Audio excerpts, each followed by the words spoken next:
આમોદ તાલુકાના 21 ગામોમાં સામાન્ય, મધ્યસ્થ તેમજ પેટા ચૂંટણીનું આજરોજ પરિણામ જાહેર થયું હતું, જેમાં મછાસરા ગામના સરપંચ જોરાબેનનો ભવ્ય વિજય થતાં મરચા અને ગુલાબના ફૂલહારથી સરપંચ પતિ અને સભ્યોનું સન્માન કરવામાં આવ્યું હતું. મછાસરા ગામમાં સરપંચ ઉમેદવારનું મરચું ચિહ્ન હોય, જેને લઈ મછાસરા ગામના લોકોએ ગુલાબના ફૂલહારમાં મરચું અને ગુલાબ ભેગું કરી ફૂલહારથી અભિવાદન કર્યું હતું. આમોદ તાલુકાના મછાસરા ગામમાં મહિલા સરપંચ જોરાબેન ઇબ્રાહીમભાઈ પટેલને 921 મત મળ્યા હતા, જ્યારે હરીફ ઉમેદવાર મુબસ્સીરાબેન ફેઝાન સુરતીને 385 મત મળતા હાર થઈ હતી.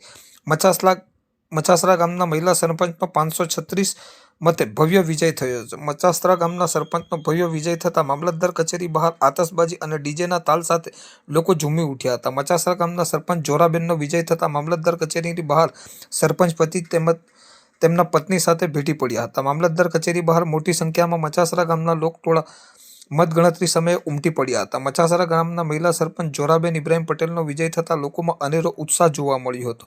ફૂલહાર અને ઢોલ નગારા ડીજેના તાલે આતશબાજી સાથે સરપંચ અને સભ્યોને વધાવી લેવામાં આવ્યા હતા.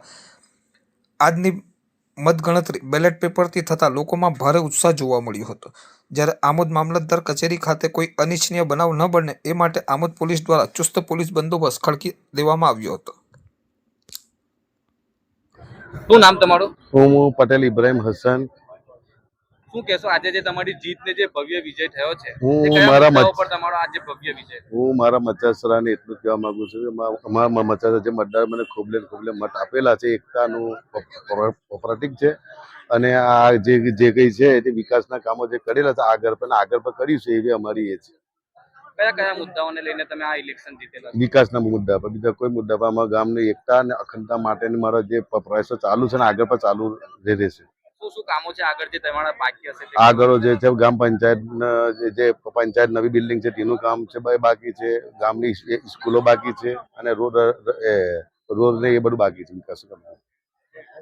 શું કહેશો તમે જનતાનો અમે એટલું જ કહેવા માંગુ કે તમામ જનતાનો ખૂબ ખૂબ આભાર દિલથી આભાર વ્યક્ત કરું છું. તમારા મતદારો જે તમને ખોબે ખોબે મત આપ્યા છે તેના વિશે જે તમામે જે મને જે આપ્યા નથી તમામનો ખૂબ ખૂબ આભાર.